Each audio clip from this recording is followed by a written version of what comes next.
IPhone ഇനി പഴയ ആളല്ല. ബാറ്ററിയിൽ അവതരിപ്പിക്കുന്ന വമ്പൻ പരിഷ്കാരം. ഇത് സാംസങ്ങിന് അടിയാവുമെന്നാണ് പറയപ്പെടുന്നത്. മറ്റൊരു ഐഫോണിലും ഇല്ലാത്ത മാറ്റവുമായി ഐഫോൺ 16 Pro Max ഒരുങ്ങുന്നു എന്നാണ് അറിയപ്പെടുന്നത്. ആൻഡ്രോയിഡ് ഫോണുകളെ പോലെ വലിയ ബാറ്ററിയും അതിവേഗ ചാർജിംഗ് സാങ്കേതിക വിദ്യയുമൊന്നും ഐഫോണുകളിൽ അവതരിപ്പിക്കാൻ മത്സരബുദ്ധി കാണിക്കാറില്ല ആപ്പിൾ. എന്നാൽ ആദ്യമായി ബാറ്ററിയുടെ പേരിൽ പ്രചാരം നേടുകയാണ് വരാനിരിക്കുന്ന ഐഫോൺ 16 Pro Max. ഇതുവരെ പുറത്തിറങ്ങിയ ഐഫോണുകളിൽ ഏറ്റവും ദൈർഘ്യമേറിയ ബാറ്ററി ഐഫോൺ 16 Pro Maxനായിരിക്കും എന്നാണ് കൊറിയയിൽ നിന്നുള്ള അഭ്യൂഹങ്ങൾ പറയപ്പെടുന്നത്.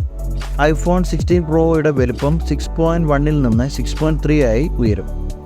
ഐഫോൺ 15 Pro Maxൽ കഴിഞ്ഞ വർഷം അവതരിപ്പിച്ച tetra prism 5x telephoto camera ഇത്തവണ ഐഫോൺ 16 Proയിൽ ഉണ്ടാവുമെന്നാണ് അറിയപ്പെടുന്നത്. ഇതിലെ ഒപ്റ്റിക്കൽ സൂം കഴിവ് മെച്ചപ്പെടുത്തുന്നതിന് വേണ്ടിയാണ് ഫോണിൻ്റെ ഷാസിയുടെ വലുപ്പം വർദ്ധിപ്പിക്കുകയും ഫോണിനുള്ളിൽ മറ്റു മാറ്റങ്ങൾ കൊണ്ടുവരികയും ചെയ്യുന്നത്. ഫോണിൻ്റെ വലുപ്പം വർദ്ധിക്കുമ്പോഴും ഗാലക്സി S24ൻ്റെ ബെസലുകളേക്കാൾ വലുതായിരിക്കുമെന്നാണ് ഐഫോണിൻ്റെ പോസ്റ്റിൽ നിന്ന് നമുക്കറിയാൻ കഴിയുന്നത്.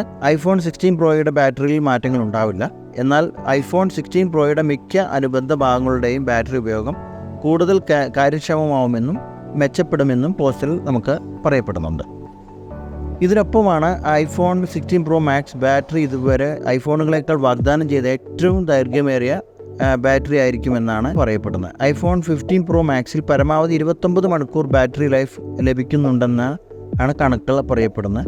ഇത് ഐഫോൺ 16 Pro Maxലേക്ക് വരുമ്പോൾ 30 മണിക്കൂറായിട്ട് ഇത് ഉയരാനാണ് സാധ്യത. 4422 mAh ബാറ്ററിയാണ് ഐഫോൺ 15 Pro Maxന്.